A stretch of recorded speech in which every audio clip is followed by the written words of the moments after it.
जब मन हो बाजार से हटकर कुछ चटपटा और तीखा हेल्दी खाने का, तो आप इस रेसिपी को ट्राई कर सकते हैं।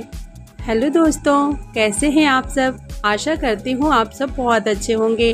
दोस्तों, आज मैं 2 रेसिपी आपके साथ शेयर करूँगी, जिसमें से एक रेसिपी बहुत ही ज़्यादा तीखी, चटपटी और क्रिस्पी बनकर तैयार होगी, जिसे आप गर्मा गर्म टी टाइम या फिर सुबह शाम के नाश्ते में एंजॉय कर सकते हैं।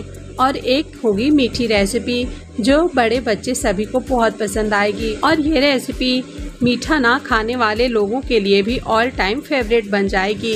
तो देर किस बात की, आइए बनाना शुरू करते हैं। तो इसके लिए हमें चाहिए एक बड़ा बर्तन और इसमें लेंगे 1 कप गेहूं का छना हुआ आटा। साथ ही में लेंगे 2 बड़े चम्मच चावल का आटा, साथ ही 2 बड़े चम्मच बेसन।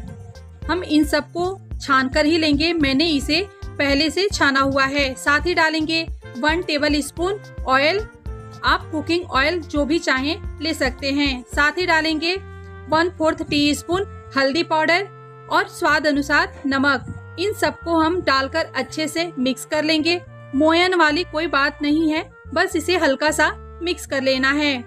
फिर मिक्स करने के बाद हम इसमें धीरे धीरे पानी डालेंगे और इसका नॉर्मल डो लगा लेंगे। नॉर्मल डो से मतलब है जैसा आटा हम रोटी के लिए लगाते हैं, बिल्कुल उसी तरीके का, यानी ना ही ज्यादा हार्ड और ना ही ज्यादा सॉफ्ट डो तैयार कर लेंगे। दोस्तों, प्लीज आपसे एक रिक्वेस्ट है कि आपको अगर मेरी रेसिपी थोड़ी भी अच्छी लग रही हो, लाइक और कमेंट करना बिल्कुल न भूलिएगा, क्योंकि आपके प्यारे प्यारे कमेंट और लाइक से हमें बहुत ही ज्यादा मोटिवेशन मिलता है। तो प्लीज दोस्तों, आप लाइक और कमेंट जरूर कीजिएगा। तो देखिए, बातों ही बातों में हमारा आटा अच्छे से गूंथ चुका है। तो चलिए इसे 5 मिनट के लिए रेस्ट पे रख देते हैं। फिर यहाँ लेंगे हम 1 बाउल और उसमें डालेंगे 2 उबला हुआ आलू ग्रेट करके। और यहाँ पनीर भी मैंने लिया है, मेरे पास 100 ग्राम पनीर था, इसे मैंने कद्दूकस करके ले लिया है। फिर एक लिया है छोटा सा टमाटर, इसे भी बारीक चॉप कर लिया है। फिर साथ ही में मैंने लिया है मीडियम साइज का 1 प्याज, इसे भी बारीक चॉप करके ले लिया है। साथ ही 2 से 3 हरी मिर्च बारीक चॉप किया हुआ लेंगे। साथ ही डालेंगे 1/2 इंच अदरक ग्रेट किया हुआ। साथ ही लिया है मैंने 1/4 टीस्पून हल्दी पाउडर, 1/2 टीस्पून गरम मसाला और साथ ही लिया है मैंने 1/2 टीस्पून साबुत जीरा। फिर लिया है 1 टीस्पून कसूरी मेथी और साथ ही स्वाद अनुसार नमक डालेंगे और इसे मिक्स कर लेंगे। दोस्तों, आपके पास अगर पनीर नहीं है, फिर भी आप इस रेसिपी को बिना पनीर बना सकते हैं। आप चाहें तो इसमें मोज़रेला चीज या फिर प्रोसेस चीज भी डालकर इसे बना सकते हैं, या फिर मटर, आलू और प्याज, टमाटर, हरी सब्जियों के साथ भी इस नाश्ते को आप बना सकते हैं। तो देखिए, इधर हमारा 10 मिनट में आटा भी सेट हो चुका है और स्टफिंग भी तैयार हो गया। तो आटे के डो को हम लेंगे हाथ में और अच्छे से इसे हाथों से मसल लेंगे और फिर इसका 2 पार्ट करके लोई बनाकर तैयार कर लेंगे। तो देखिए, बिल्कुल इसी तरीके से हमें इस लोई को तैयार करना है। थोड़ा सा मसलने से ये डो सॉफ्ट और चिकना हो जाता है। तो आप देख सकते हैं लोई हमारा बनके तैयार हो गया है। तो चलिए इसे अब रखेंगे साइड में और इसका एक रोटी बेल लेंगे। तो थोड़ा सा आटा हम छिड़क लेंगे, रोटी बेलकर तैयार करेंगे। तो देखिए, आप देख सकते हैं बिल्कुल ऐसा ही हमें बेल लेना है।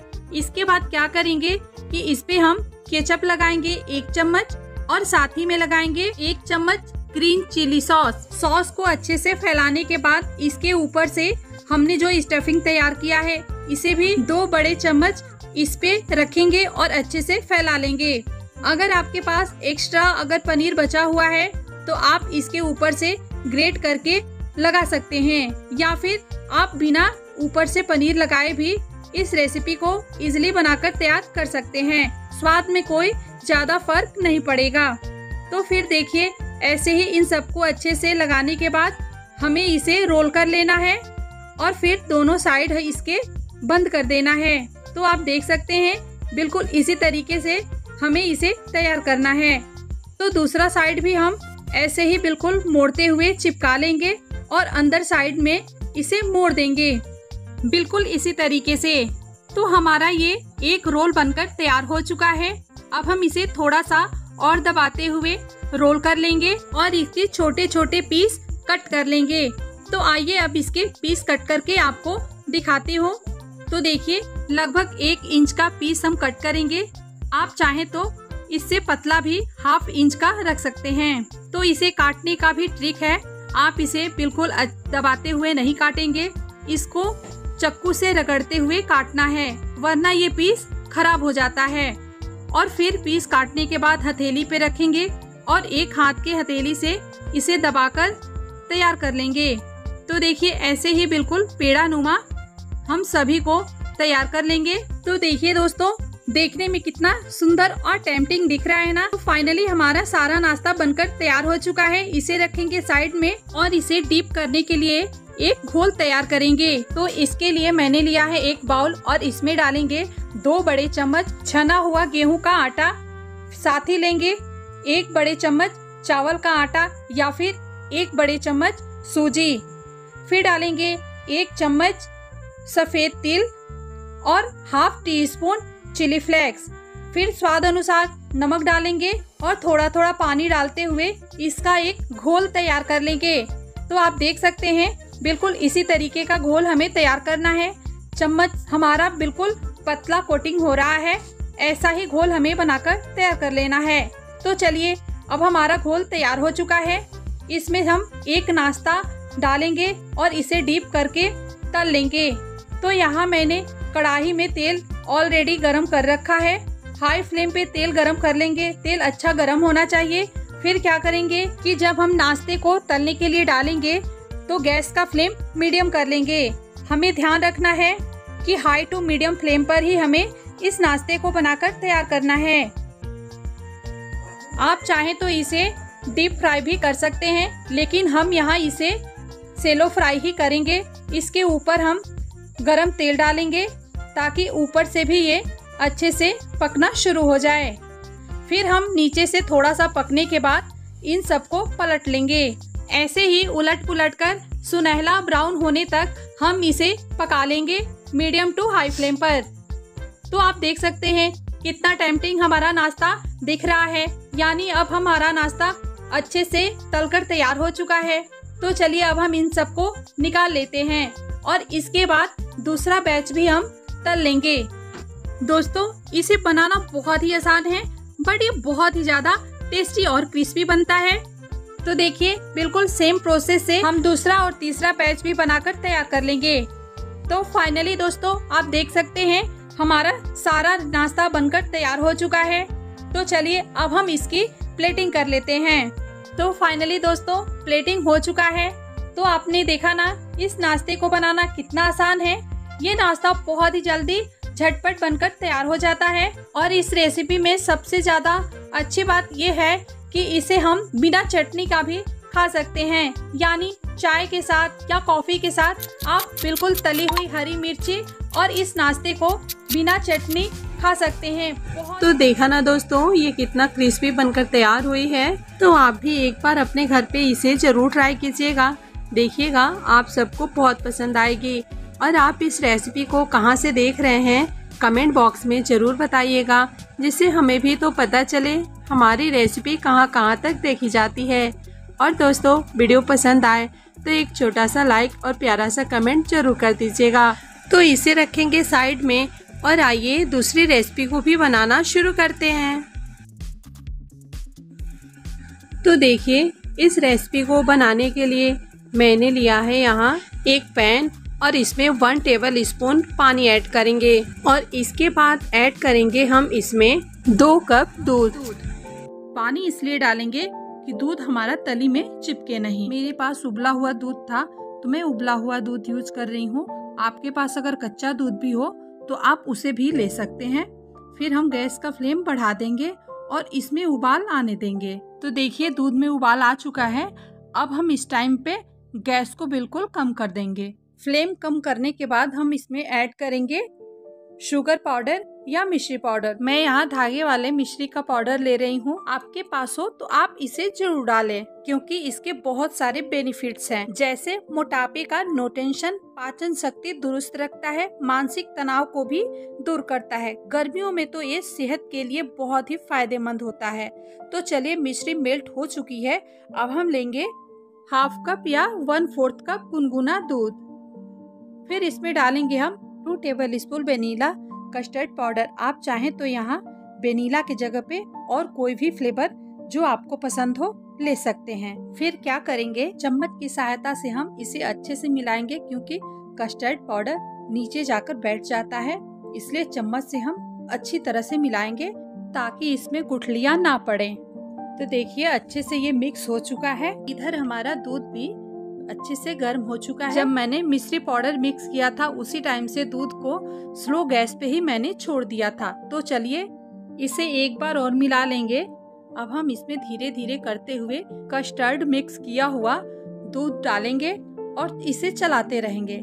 धीरे धीरे डालते जाएंगे और चलाते जाएंगे। एक साथ सारा हम कस्टर्ड मिश्रण नहीं डालेंगे। एक साथ सारा मिश्रण डालने से इस दूध में लम्स पड़ सकता है, तो इस बात का हम खास ख्याल रखेंगे। कस्टर्ड का घोल डालने के बाद भी दूध को अच्छे से चलाते रहेंगे ताकि इसमें गुठलियां ना बने। और गैस का फ्लेम अभी भी बिल्कुल कम ही रखना है। अभी ये दूध बिल्कुल पतला है, लेकिन जैसे जैसे कस्टर्ड पकने लगेगा वैसे वैसे ये थोड़ा गाढ़ा होना शुरू हो जाएगा। उस टाइम पे हम गैस के फ्लेम को थोड़ा बढ़ा लेंगे। तो देखिए, लगभग हमें 1 मिनट हो गया इसे पकाते हुए और ये थोड़ा गाढ़ा होना शुरू हो गया है। इस टाइम पे मैंने थोड़ा गैस का फ्लेम बढ़ा दिया है और अब हम इसे 2 मिनट तक ऐसे ही चलाते हुए पका लेंगे। जी दोस्तों, हमने इसे 2 मिनट और अच्छे से पका लिया है। तो देखिए, इसकी थिकनेस आपको दिखाती हूँ। हमें कितना गाढ़ा इसे रखना है उस हिसाब से आप इसे गाढ़ा रख सकते हैं। तो आइए मैं आपको बताती हूँ कि इसे आप चेक कैसे करेंगे। तो देखिए, आपको इसे चेक कैसे करना है कि 1 स्पून ले लेना है और इसे डुबाने के बाद इस पे जो दूध की कोटिंग हो जा रही है इसके ऊपर एक लाइन बनाएंगे। अगर लाइन हमारी अच्छे से सही बन जा रही है तो यानी कि हमारा कस्टर्ड बिल्कुल तैयार हो चुका है। फिर हम फौरन गैस को ऑफ करेंगे और इसे 5 मिनट तक पंखे के नीचे चलाते हुए ठंडा कर लेंगे। वैसे आप इसे ऐसे भी छोड़ देंगे 10 मिनट के लिए तो ये ठंडा हो जाएगा। तो देखिए, यहाँ पे ये ठंडा हो चुका है। तो इसे हम फिर से एक बार अच्छे से मिक्स कर लेंगे। और दोस्तों, आपको मैं एक चीज और बता दूं कि अगर आपके पास कस्टर्ड पाउडर नहीं है तो आप इसमें कॉर्नफ्लोर 2 चम्मच यूज कर सकते हैं और फ्लेवर के लिए इलायची पाउडर का इस्तेमाल कर सकते हैं। तो देखिए, कस्टर्ड हमारा बिल्कुल ठंडा और स्मूथ हो चुका है। तो अब इसे मिक्सिंग बाउल में ट्रांसफर कर लेंगे। फिर इसके बाद हम इसमें फ्रूट्स ऐड करेंगे। जो भी आपके पास फ्रूट्स हो आप उन्हें छोटे छोटे पीस में काट लें और अनार के दाने निकाल लें। और ये काम आप शुरू में ही करके रख लें। तो चलिए, अब हम इसमें सारे फ्रूट्स को ऐड कर लेते हैं। वैसे दोस्तों, आप इसमें फ्रूट्स की मात्रा कम ज्यादा कर सकते हैं। मैंने तो यहाँ लिया है 1 सेब, 1 छोटा अनार का दाना, 1 केला और थोड़ा सा काला हरा अंगूर। सभी फ्रूट्स को डालकर अच्छे से हम हल्के हाथों से मिला लेंगे। तो देखिए दोस्तों, हमारा क्रीमी और टेस्टी कस्टर्ड बनकर तैयार हो चुका है। अब हम इसे थोड़े से अनार के दाने से गार्निश करेंगे और इसे फ्रीज में ठंडा होने के लिए रख देंगे। ध्यान रखें, फ्रीज में रखना है, फ्रीजर में इसे नहीं रखना है। अगर आपको जल्दी है तो आप इसे 1 से 1.5 घंटे ठंडा करके सर्व कर सकते हैं। अगर आपको जल्दीबाजी नहीं है तो आप इसे 4 से 5 घंटे फ्रीज में रख के अगर खाएंगे तो ये बहुत ही टेस्टी लगेगा। तो आप इसे एक बार अपने घर पे जरूर ट्राई कीजिएगा।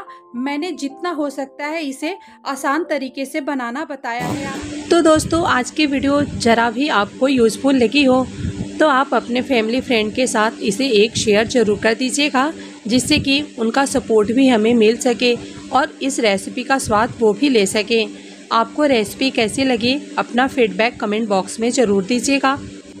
और चैनल पे नए हैं तो चैनल को सब्सक्राइब कर बेल आइकन ऑल पे क्लिक कर लीजिएगा, जिससे जब भी मैं वीडियो अपलोड करूं उसका नोटिफिकेशन आपको टाइम से मिल सके और मेरी कोई भी रेसिपी आपसे छूटने ना पाए। चलिए मिलते हैं किसी ऐसे ही नए और यूनिक रेसिपी के साथ। तब तक के लिए bye bye. Thanks for watching. जय हिंद, जय भारत दोस्तों।